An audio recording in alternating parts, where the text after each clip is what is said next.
नमस्कार विद्यार्थी मित्रांनो, माझ्या यूट्यूब चॅनलवर आपल्या सर्वांचं स्वागत आहे।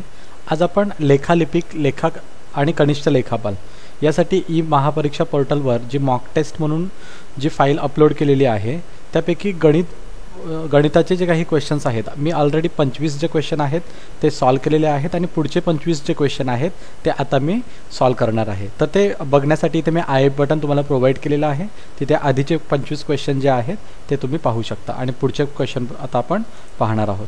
तर बघा, इथे म्हटलेलं आहे एका शाळेत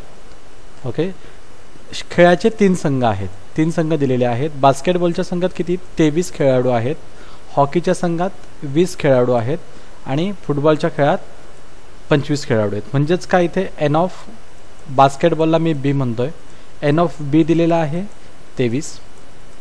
त्यानंतर हॉकीच्या संघात म्हणजे एन ऑफ एच जो दिलेला आहे तो आहे 20। त्यानंतर फुटबॉलच्या संघात 25, सो एन ऑफ एफ म्हणतोय फुटबॉलला, सो एन ऑफ एफ आपल्याला दिलेला आहे किती दिलेला आहे 25। त्यानंतर बघा पुढे म्हटलेलं आहे त्यापैकी 16 हॉकी आणि बास्केटबॉल खेळतात। तर N of B intersection H म्हणजेच N of B intersection H जो आपल्याला भेटणार आहे तो किती भेटणार 16। बास्केटबॉल, हॉकी आणि बास्केटबॉल खेळतात। 17 जे आहेत ते काय खेळतात, हॉकी आणि फुटबॉल, हॉकी आणि काय आणि साठी आपण इंटरसेक्शन हॉकी आणि फुटबॉल किती जण खेळतात, तर 17 जण खेळत आहेत। त्यानंतर आणखी आपल्याला डेटा दिलेला आहे 15 जण फुटबॉल आणि बास्केटबॉल, फुटबॉल आणि काय बास्केटबॉल एफ हे किती जण खेळत आहेत, तर 15 जण खेळत आहेत। त्याचबरोबर आणखी पण दिलेलं आहे आणि तिन्ही खेळ खेळणारे किती आहे, तर 10 जण तिन्ही खेळ खेळत आहेत। सो एन ऑफ म्हणजेच काय बास्केटबॉल, हॉकी आणि आपलं फुटबॉल हे तिन्ही खेळणारे किती जण आहेत, 10 जण आहेत। यासाठी एक सोपं सूत्र आहे, लक्षात ठेवा। काय करायचं, जे दिलेले इंडिव्हिज्युअल खेळ आहेत त्यांची ॲडिशन मायनस कुठले कुठले 2 खेळ आहेत त्यांची सबट्रॅक्शन आणि प्लस हे तिन्ही खेळ, म्हणजेच काय 23 अधिक 20 अधिक 25 म्हणजेच किती होणार, हे होणार आपले बघा 6 5 इथे 23 ना, 3 8 आणि ते 6 68 झाले। ह्या नंतर हे 3 जे आहेत म्हणजेच हे 2 जे खेळ दिलेले आहेत, कारण इथे कसं तिन्ही खेळ खेळणारे पण इथे दिलेले आहेत, सो यामध्ये हे ॲड होणार नाही आहेत। सो हे काय करावं लागेल, मायनस दिस म्हणजेच यांची ॲडिशन यामधून मायनस करावी लागेल। मग यांची ॲडिशन किती येते बघा, 16 अधिक 15 म्हणजे किती झाले 31, 31 अधिक 10 41 आणि वरचे 7 48 हे मायनस करायचे आणि त्यामध्ये जे तिन्ही जे खेळ आहेत ते त्यामध्ये ॲड करायचे, म्हणजेच हे किती 10। म्हणजेच याचं सूत्र जे आहे ते असं येणार आहे, N of B plus N of H plus N of F minus N of B intersection H minus N of H intersection F minus N of F intersection B plus N of B intersection H intersection F. आपल्याला काय काढायचे आहे, कारण एकूण किती खेळाडू आहेत ते काढायचे म्हणून।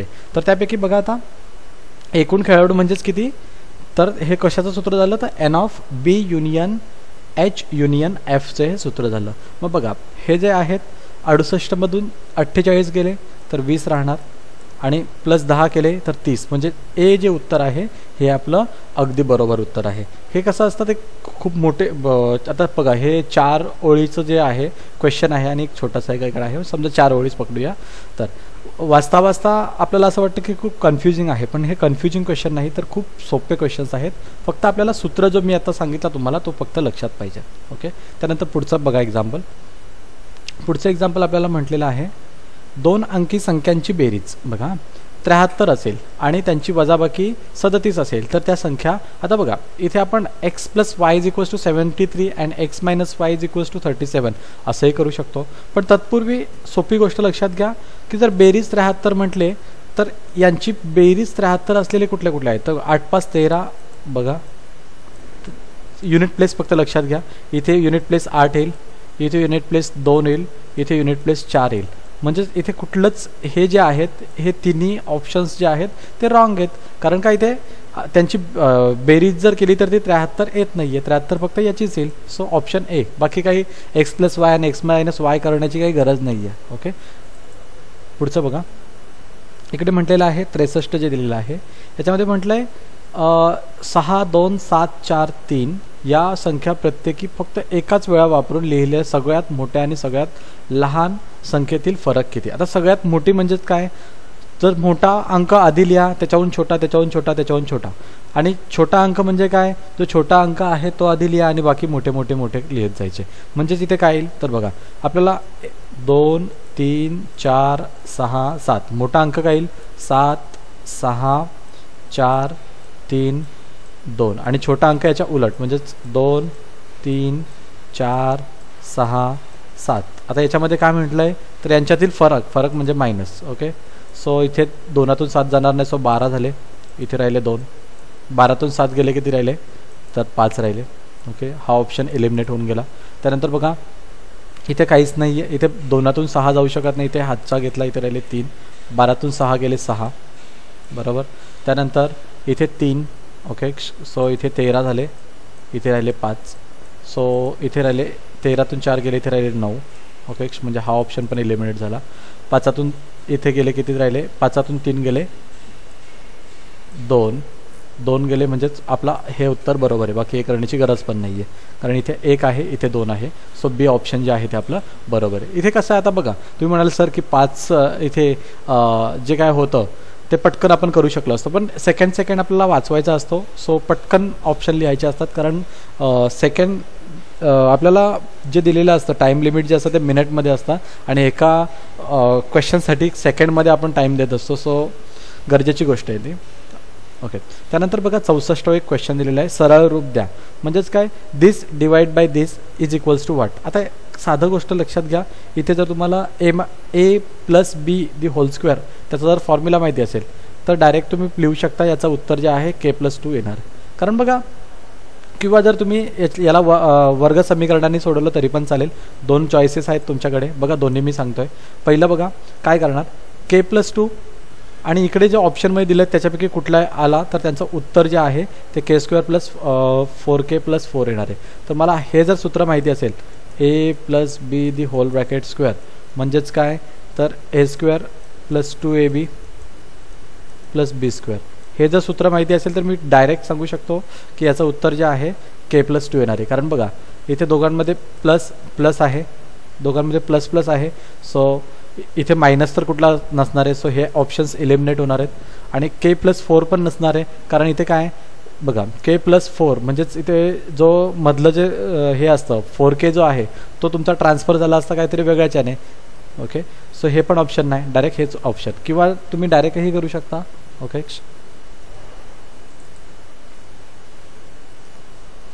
आणि दुसरं जे आहे दुसरं आपण कसं करू शकतो, k+2 जो दिलेला आहे त्याला डायरेक्ट भाग देऊ शकतो. बघा k² + 4k + 4k + 4 अशा पद्धतीने. इथे कशाने भाग द्यायला लागेल, k² पाहिजे तर k ने भाग द्यायला लागला असता. मग इथे k × k म्हणजे kचा वर्ग आणि इथे 2k बरोबर आहे. मग इथे किती भेटले असतं, k² गेला, 4मधून 2 गेले, इथे राहिले 2k अधिक 4. नंतर इथे 2k आलेला आहे, सो कशाने 2ने इथे लिहायला लागलं असतं, सो 2k अधिक 4. मग हे आपलं k+2 इथे उत्तर आलं असतं. कुठल्याही पद्धतीने सोडवा, पहिली पद्धत जास्त सोपी आहे, करू शकता तसं. नंतर बघा पुढचं जे आहे, पुढचं आपल्याला दिलेलं आहे याला पण विभाजित करायचं आहे. कशाने तर -2x is equals to what. म्हणजेच काय की -2x याला ही जी दिलेली टर्म आहे याला -2x ने डिवाइड करायचे. तर आपण याला उलट असं म्हणू शकतो की -2x ने कशाने गुणलं. म्हणजेच काय समजून घ्या, समजा तुम्हाला a divide by b is equals to असं विचारलेलं आहे बरोबर आहे. इज इक्वल्स टू समजा मी x म्हणतोय, तर तुम्ही काय करणार, a जे दिलेलं आहे ते उत्तर गुणाचं पाहिजे b गुणिले x. हे कळतंय बघा, ही समजा a टर्म आहे, हा -2x म्हणजेच b टर्म आहे आणि जे उत्तर पाहिजे ते x टर्म आहे बरोबर आहे. बिकॉज द्वारे विभाजित करा म्हणजे इज डिवाइड बाय म्हटलेलं आहे. सो मी काय करतो, बी आणि एक्सचं इथे मल्टिप्लिकेशन करतो, मला ए उत्तर भेटलं पाहिजे. म्हणजेच बघा -2x आता सोपा एकदम क्वेश्चन आहे, -2x या ऑप्शनपैकी कोणत्या टर्मला जर गुणलं तर हे उत्तर येईल. तर बघा इथे मोठा जो घात जो आहे तो किती आहे, चौथा घात आहे. एक्स गुणिले कितवा घाताने जर गुणलं तर उत्तर आपलं चौथा घात येईल. तर तिसऱ्या घाताने इथे पण आपला तिसरा घात दिलेला आहे, सो याला पण आपण धरून ठेवूया. पण हे जे दोन्ही आहेत हे असणार नाही आहेत इतकं मात्र कन्फर्म, आयदर हे किंवा हे. आता दोघांमध्ये आपण बघूया. तर बघा 10 म्हटलेले आहेत, 10 एक्सचा चौथा घात, तर -2ने कितीने गुणलं म्हणजे -10चा चौथा घात येईल, तर 5x³ ने. सो आपलं ए जे हे उत्तर जे आहे हे एकदम ॲक्युरेट उत्तर आहे. समजलं? ओके, हे जे उत्तर आहे ते ॲक्युरेट उत्तर आहे. त्यानंतर पुढचं बघूया. पुढचं म्हटलेलं आहे 69. तर त्यामध्ये म्हटलं आहे 2 दंडगोलाकार डब्यांचा पाया समान आहे, प्रत्येकाचा व्यास जो आहे तो 14 सेंटीमीटर आहे. त्यापैकी आता दंडगोलाकार जे म्हटलेलं आहे ही खरं तर सर्कलची एक 3D डायग्राम आहे, म्हणजे सर्कलच असतो खरं तर. ओके, सर्कलच एक आहे, फक्त ती काय एक दंडगोलाकार म्हणजे अशा प्रकारचा एक सिलेंडर टाईप एक डायग्राम असणार आहे. बरोबर आहे. त्यापैकी आपल्याला सांगितलं की त्यांचा व्यास जो आहे तो सारखा आहे आणि एक डबा जो आहे तो उंची जी आहे त्याची, ओके, एक डब्याची उंची जी आहे ती 10 सेंटीमीटर आहे आणि दुसऱ्याची जी उंची जी आहे ती किती आहे, 20 सेंटीमीटर. तर याचं जे हे जे घनफलाचं जे सूत्र असतं ते असतं πr²h. πr²h. दोघांची जर व्यास जर सारखा असेल तर दोघांची त्रिज्या पण सारखी असेल. त्रिज्या सारखी असेल तर πr² जी काय व्हॅल्यू आहे ती दोघांची सारखी असेल. म्हणजेच काय, दोघांचं जे गुणोत्तर जे असेल म्हणजेच प्रमाण जे असेल ते कशाच्या प्रमाणात असेल तर उंचीच्या प्रमाणात असेल. मग पहिल्याची उंची म्हटले 10 आणि दुसऱ्याची म्हटले 2. मग 10-2 ही जर उंची असेल तर दिलेल्या ऑप्शनपैकी हे जे पहिलं जे आहे हे बरोबर आहे, कारण एकाच 10 जर दोन्हीकडे 10 ने जर भागलं तर आपल्याला एकाच 2 हे प्रमाण भेटून जाईल. सो ए हे ऑप्शन एकदम ॲक्युरेट आन्सर. त्यानंतर पुढचं बघा 72 जो विचारलेला आहे. 72 आपल्याला काय म्हणतोय की हे जे दिलेलं आहे -5 - 7a अधिक 6a² याला डिवाइड करा 2a अधिक 1 ने. म्हणजेच काय, या संख्येने ऑप्शनपैकी कोणत्या संख्येला गुणलं तर आपल्याला हे उत्तर भेटेल. इथे मोठ्यात मोठा जो घातांक जो आहे a² म्हणजेच 2 गुणिले किती करावं लागेल, तर इथे लक्षात घ्या कारण इथे एकच टर्म नाही आहे. सो आपण डायरेक्ट इथे करूया 2a अधिक 1 या टर्मला 6a². मी मोठा घन जो आहे मोठा घातांक जो आधी लिहितोय -7a - 5 भागला तर आपल्याला किती भेटेल, तर बघा 2 गुणिले किती 3 6 आणि इथे 1a राहिलेला आहे. म्हणजेच हे ऑप्शन दोन्ही एलिमिनेट होऊन गेलेले आहेत. 3a. सो 3a² अधिक 3a इथे भेटले. बरोबर आहे. त्यानंतर इथे दोन्हीकडचे जे इथे 6 होणार आहेत, सॉरी 6 हे गेलेले आहेत. त्यानंतर 3a इथे दोघांची बेरीज होईल म्हणजेच -11a -11a - 5. त्यानंतर इथे किती, तर बघा 7 3 10, सॉरी मी 11 केले, 7 3 10. नंतर मग इथे -5 ने ज्यावेळेस इथे लिहू तेव्हा इथे -10a आणि हा बनेल -5. त्यानंतर इथे चिन्ह जे आहे ते बदलणार अधिक वजा, म्हणजे जे उत्तर इथे बाकी जे आहे ते 0 आणि उत्तर जे आहे 3a - 5 म्हणजे ए जे आन्सर ए जे ऑप्शन आहे तो बरोबर आन्सर आहे. त्यानंतर बघा 73 अशी सर्वात लहान संख्या जिचे वर्गमूळ आणि घनमूळ दोन्ही नैसर्गिक संख्या आहेत ती संख्या काढायची आहे. आता इथे काय म्हटलंय, वर्गमूळ आणि घनमूळ म्हणजे स्क्वेअर रूट आणि तुमचा क्यूब रूट. बरोबर. तर हा जर बघितला तर 4चा वर्ग 16 असतो, ओके, आणि 8चा वर्ग 64 असतो. बाकी हे तर कोणाचे वर्गच नाही आहेत. सो यांचा वर्गमूळ नैसर्गिक संख्या काही असणार नाही आहे. ती काय असेल तर पूर्ण संख्या असणार, कारण नैसर्गिक संख्या तर शक्यच नाही आहे. मग दोघांपैकी फक्त आपल्याला चेक करायचं आता. तर बघा इथे जर आपण बघितला तर याचा जर 16 जर बघितला तर त्याचा घनमूळ जो आहे तो पूर्ण संख्या येईल, नैसर्गिक संख्या काही येणार नाही आहे. फक्त 64 एकच ऑप्शन इथे उरतोय. आता इथे हे जे आहे खरं तर हे फसवं थोडंसं आहे, कारण सर्वात लहान संख्या असं म्हटलेलं आहे. बट इथे दिलेल्या सगळ्या संख्यापैकी 64 ही संख्या ही मोठी आहे, पण तीच दिलेल्या संख्यापैकी लहान संख्या आहे, कारण ती नैसर्गिक संख्या तिचा वर्गमूळ आणि घनमूळ आहे. 64चा वर्गमूळ किती भेटणार आहे? 64चा बघा 8 8 64 बरोबर आहे, आणि 4चा घनमूळ आपल्याला 4 4 गुणिले 4 16 16 चौक 64, म्हणजे घनमूळ जे आहे ते 4 आणि वर्गमूळ आहे ते 8, म्हणजे दोन्ही पण 4 आणि 8 ह्या काय आहेत? नैसर्गिक संख्या. नैसर्गिक संख्या कुठून सुरू होतात? 1 2 3 अगदी अनंतपर्यंत. ओके, त्यानंतर बघा पुढे 76 आपल्याला विचारलेलं आहे की घनाकृती पेटीचे घनफळ जे आहे ते 512 घन सेंटीमीटर आहे, तर त्या पेटीच्या बाजूची लांबी काय असेल? एकदम सोपं आहे, फक्त आपल्याला हे घनाचे घनफळाचं सूत्र माहिती पाहिजे. घनाचं घनफळ म्हणजे आपण v ने डिनोट करतो. Okay, that is volume of cuboid. ते असतं a क्यूब. ए म्हणजेच काय? बाजू, कारण घनामध्ये सगळ्या बाजू ज्या असतात त्या कशा असतात? समान असतात. म्हणून इथे काय केलं? a cube. मग घनाचं घनफळ आपल्याला 512 दिलेलं आहे, 512 दिलेलं आहे बरोबर. a cube. मग a काढायचं तर आपल्याला काय दोन्ही बाजूला काय घ्यायला लागतील? तर त्याचे हे घ्यायला लागेल, त्याचं घनफळ तिसरा म्हणजे इथे काय करायला लागेल? याचा क्यूब रूट घ्यायला लागेल. 512 बरोबर a. आपल्याला माहिती आहे 512 कोणाचं हे घनमूळ आहे. 512चा घनमूळ जो आहे तो किती आहे? 8, कारण 8चाच घन किती असतो? 512. सो आपलं एची जी उत्तर आहे, एचा जे काही लांबी जी असणार आहे, म्हणजे बाजूची जी लांबी असणार आहे ती किती असणार आहे? 8 सेंटीमीटर. त्यानंतर इकडे बघा 77 विचारलेलं आहे.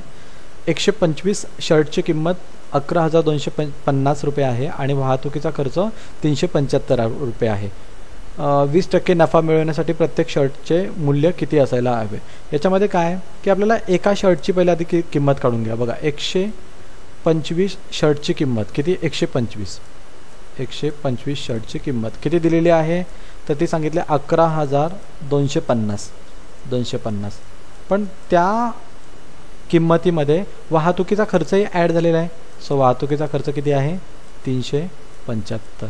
जर हे समीकरण म्हणजेच 11,250 अधिक 375 भागिले 125 जर केलं तर आपल्याला एका शर्टची किंमत भेटून जाईल. तर दोघांची जर ॲडिशन जर केली सॉरी तर 5 5 7 5 1202 हा चलाला 1 3 3 6 ओके 11,625 भेटत आहेत.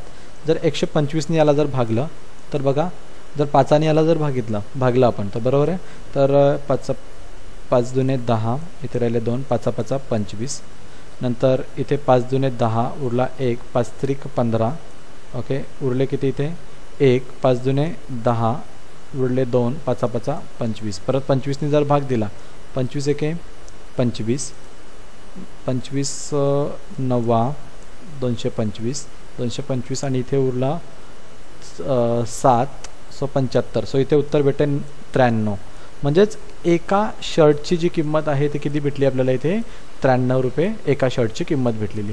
आता आपल्याला काय करायचं आहे की 20% नफा मिळवायचा आहे. म्हणजेच काय तर गुणिले 20 करूया बरोबर. कितीपैकी? 100 पैकी बरोबर आहे. हे समीकरण सोडल्यानंतर आपल्याला नफा एका शर्ट मागे 20% नफा म्हणजे तो किती, तो आपल्याला या समीकरणाद्वारे भेटणार आहे. सो बघा इथे जर सॉल्व केला तर इथे आपल्याला किती भेटेल? तर याला डायरेक्ट पण आपण सॉल्व करू शकतो. बघा 93 गुणिले 2 म्हणजेच किती याला? हा 0 गेला, हा 0 गेला बरोबर आहे. त्यानंतर 3 दुने 6 त्यानंतर 9 दुने 18 बरोबर आहे. छेद 10 म्हणजे 2 स्थानानंतर इथे काय? दशांश चिन्ह. सो इथे भेटलं आपल्याला 18.6. मग आता हा काय आहे तर हा 20% नफा कोणावर? तर एका शर्टवर. मग एका शर्टमध्ये ही जर किंमत टाकली म्हणजे 93 ही एका शर्टची किंमत, त्याच्यामध्ये जर आपण हा नफा जर ॲड केला तर आपल्याला नफा मिळवण्यासाठी शर्टचे प्रत्येक शर्टच्या म्हणजे एका शर्टची जी किंमत आहे ती आपल्याला इथे भेटून जाईल. सो 0.6 8 9 10 11शी 1 हातच्याला आला 1 10 11 11.60 हे जे आहे पहिलं हे एका शर्टची मूल्य असायला हवे जर आपल्याला 20% नफा मिळवायचा आहे तर. त्यानंतर पुढचं बघा, इकडे म्हटलं आहे 8x चौथा घात अधिक 14x क्यूब वजा 2x वर्ग अधिक 7x वजा 8ला 4x वर्ग अधिक 3x वजा 2 ने भागले जाते तेव्हा बाकी काय मिळेल. याला खरं तर आपल्याला सॉल्वच करावं लागेल. तर बघा याला आपण कशा प्रकारे सॉल्व करू शकतो. याला काय करावं लागेल, इथे डायरेक्ट आपण लिहून घेऊया. हा जो आहे याला आपण भागतोय, कशाने भागतोय तर 4x वर्ग अधिक 3x वजा 2 हे 3 आहेत. ओके, आता बघा इथे 8x चौथा घात हवा आहे. पहिला इथे काय आहे x दुसरा घात म्हणजे इथे x वर्ग येईल, इतकं तर कन्फर्म आहे. ओके, 4 2 8 सो 2x स्क्वेअर येते त्याला, म्हणजेच इथे काय आपल्याला भेटेल तर 8x चौथा घात अधिक 2 त्रिक 6 6x तिसरा घात नंतर वजा 4 दुसरा घात, त्यानंतर अधिक 7x वजा 8 मी जसं तसे इकडे लिहून घेतो. मग इथे मला किती भेटेल, इथे वजा प्रत्येकाचे चिन्ह जे आहेत, एक मिनिट मी काय करतोय इतकं लिहून घेतोय. बघा याचं चिन्ह बदलेल, याचं चिन्ह बदलेल, याचं चिन्ह बदलेल. हे अधिक वजा कॅन्सल आउट होऊन जाणार. त्यानंतर 14 वजा 6 म्हणजेच इथे येणार 8x घन. त्यानंतर हे जे आहेत इथे अधिक 4x वर्ग वजा, सो इथे भेटणार 2x वर्ग, बरोबर आहे. त्यानंतर अधिक 7x वजा 8 हे जसे तसे इकडे खाली घेतलेले. त्यानंतर बघा इथे x तिसरा घात आहे, इथे x दुसरा घात आहे, म्हणजे इथे काय करायला लागेल अधिक इथे x घ्यावं लागेल. त्यानंतर इथे किती 8 आहे तिथे 4 आहेत, सो इथे पण परत 2 घ्यावे लागतील 2x ने याला जर आपण गुणलं तर इथे किती भेटेल 8x तिसरा घात अधिक हे किती बनणार तर 3 दुने 6 6x वर्ग. ओके, त्यानंतर वजा 4x, बरोबर. मी इथे बघा हे एलिमिनेट होणार, इथे पहिले चिन्ह मी बदलून घेतो. ओके, हे जाणार तुमचे. त्यानंतर बघा 2 आणि इकडे म्हणजे इथे किती राहिला 6x वजा 6 अधिक 2 म्हणजे वजा 4 राहणार 4x वर्ग. त्यानंतर इथे किती होणार 7 4 इथे होणार 11x वजा 8. ओके, त्यानंतर आता इथे बघा हे खरं तर भागाकार कधी स्टॉप करायचं असतं जेव्हा या भाज्याचा जी महत्तम कोटी जी आहे, मॅक्सिमम जी ऑर्डर आहे ती याच्यापेक्षा कमी पाहिजे बाकीपेक्षा, पण ही आता इक्वल दिसते, सो आपल्याला परत भागावं लागेल. मग बघा इथे वजा आहे म्हणजे इकडे पण आपल्याला वजाच घ्यावा लागेल, वजा. ओके, त्यानंतर इथे 4x वर्ग आहे, इथे पण 4x म्हणजे फक्त आपल्याला 1 ने इथे वजा 1 लिहायचं आहे. सो बघा वजा 1 गुणिले 4x वर्ग म्हणजे वजा 4चा वर्ग 4 वर्ग. त्यानंतर वजा 1 गुणिले वजा 3x सो वजा 3x. ओके, हे खरं तर 11 आहेत. ओके, आणि इथे अधिक 2 वजा 1 गुणिले वजा 2 म्हणजेच किती अधिक 2. मग हे चिन्ह बदलणार प्रत्येकाचे, हे अधिक होणार हे वजा होणार, हे गेले म्हणजे किती अधिक 11 अधिक 3 म्हणजे 14x आणि इथे वजा वजा वजाच राहणार आणि इथे बेरीज होणार दोघांची 10. म्हणजेच आपली बाकी जी आलेली वजा 14x वजा 14x वजा 10 14x वजा 10 आपल्याला बघा बी ऑप्शनमध्ये दिसतंय, म्हणून हे जे बी जे ऑप्शन आहे हे एकदम बरोबर आहे. त्यानंतर बघा पुढचं 82 आहे. हे जे दिलेले आहे एक पदावली, याला x वजा 1 ने जर भागलं तर भागाकारातील पहिले पद विचारलेलं आहे.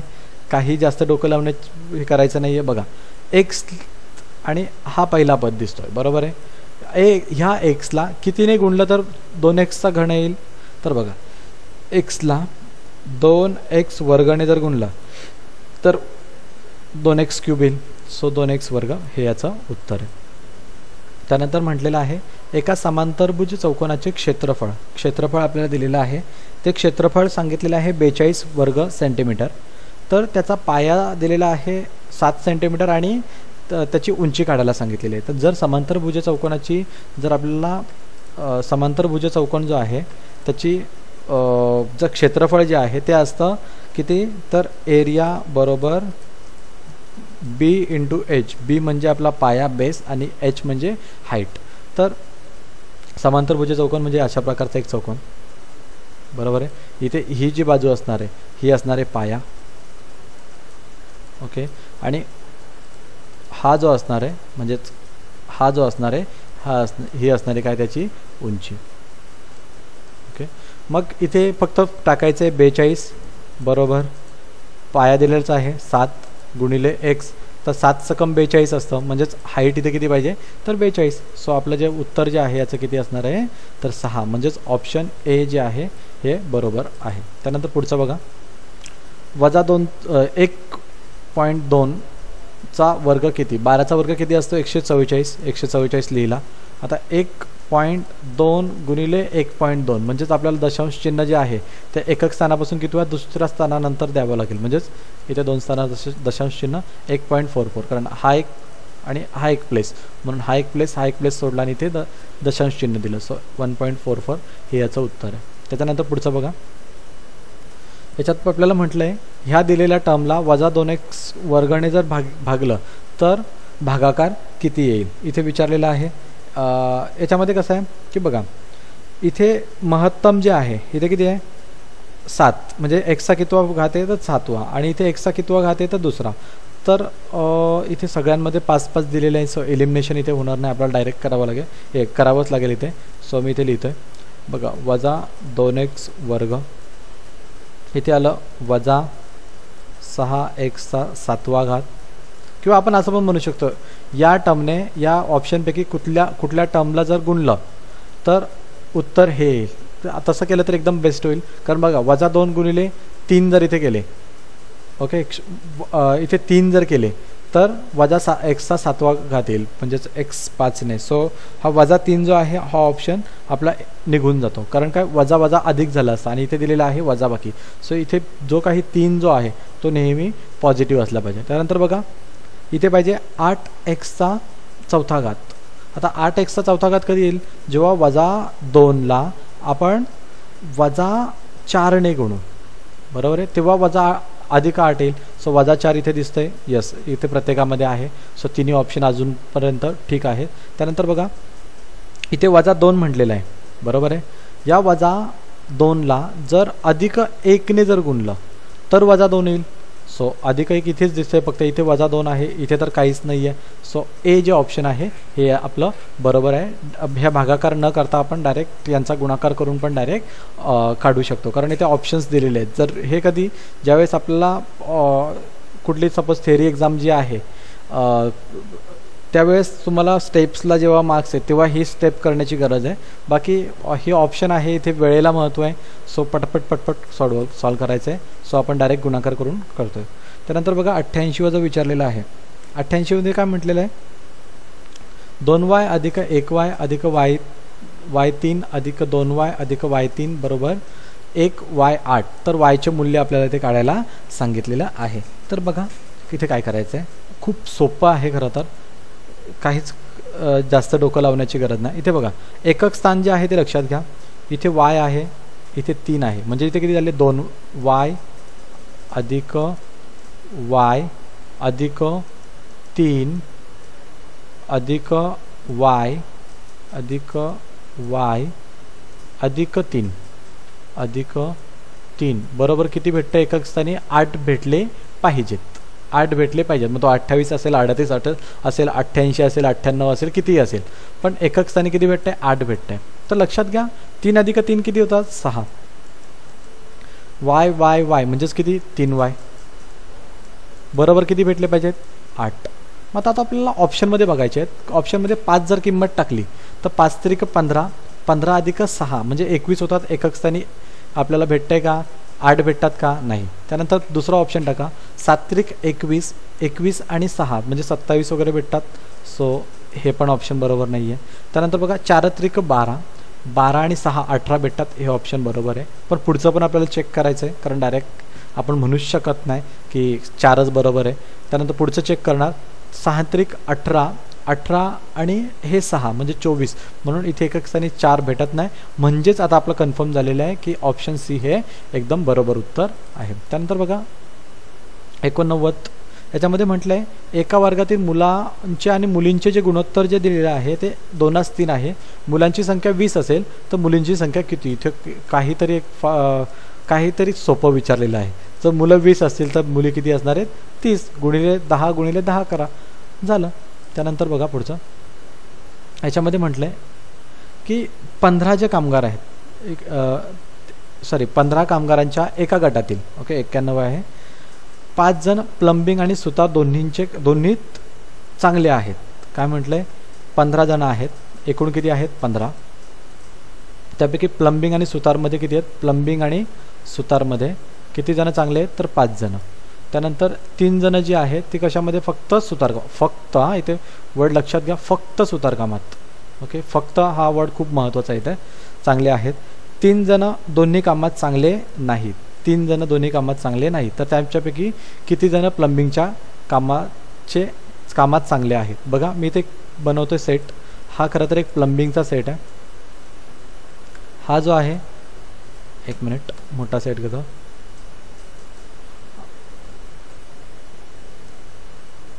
आणि हा जो आहे हा सुतारचा सेट आहे. बघा त्यापैकी आपल्याला म्हटले एकूण किती आहेत 15, एकूण किती आहेत या सेटमध्ये तर 15 जण आहेत. तर 15 पैकी 3 जण काही कामाचे नाही आहेत, म्हणजेच एकूण किती राहिले या 2 सेटमधले जे असतील ते किती असतील 12. एकूण इथे 15 होते, त्यापैकी दोन्ही सेटमध्ये नाही, म्हणजे इकडे दुसऱ्या सेटमध्ये ते 3, 15मधून 3 गेले 12, म्हणजेच प्लंबिंग आणि सुतारकाम करणारे किती जण आहेत एकूण 12. ओके, आता 5 जण प्लंबिंग आणि सुतार दोन्ही करतात, सो 5 जण दोन्ही करतात. त्यानंतर 3 जण फक्त सुतारकाम करतात, 3 जण सुतारकाम करतात.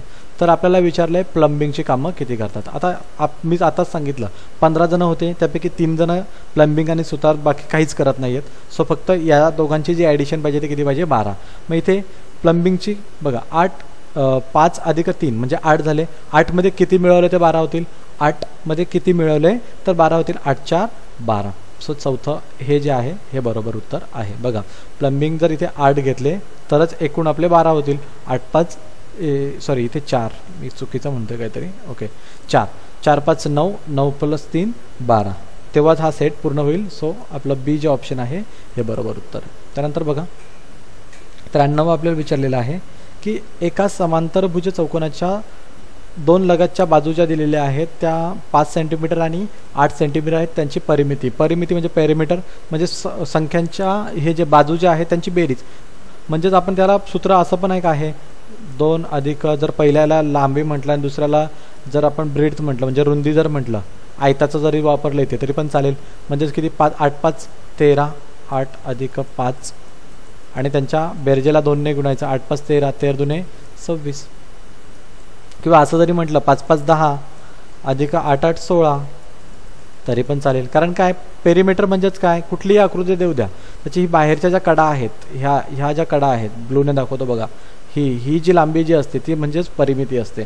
वर्तुळाची पण ही बघा ही बाहेरची आहे, ही किती तर ती परिमिती असते. त्यानंतर बघा 98 वाला एक आहे 2 संख्यांची बेरीज किती सांगितली 1080 आहे. तर बघा बेरीज जर सांगितले, मी बेरजेवरून आधी काही ऑप्शन्स जे आहेत ते डिलीट करून टाकतोय. तर बघा 1080 जे म्हटलेलं आहे तर माझा 80 म्हटलं आहे, 8 अधिक 0 म्हणजे एकक स्थानी 8 येईल, हे नसणार आहे, हे असू शकतं, हे असू शकतं, हे असू शकतं, ओके. आणि त्यांचा मसावी जो आहे 36 आहे, तर अशाच जोडीपैकी कुठली आहे. तर बघा 36 मसावी जर म्हटले तर त्या प्रत्येक जोडीला 36ने डिवाइड व्हायला पाहिजे.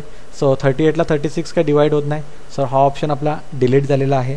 त्यानंतर बघा पुढचा जो आहे, पुढचा आपण चेक करूया.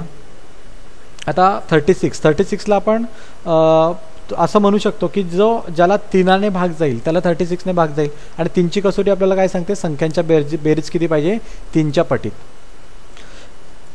तर बघूया आता जे 2 ऑप्शन राहिले त्यात पण ते फक्त चेक करायचं, कारण 50% तर आपलं काम झालेलं आहे. बघा 2 अधिक 5 7, 7 अधिक 2 9 हे असू शकतं, 8 8 16, 17 18 हे पण असू शकतं, बरोबर आहे, हे दोन्ही येत आहेत. त्यानंतर बघा 7 ने 2 9, 9 आणि 4 13, 3 ने 1 4, म्हणजे याला भाग जाणार नाही बघा. 7 4 11 12 13, 3 ने 1 4, बेरीज किती होते 14.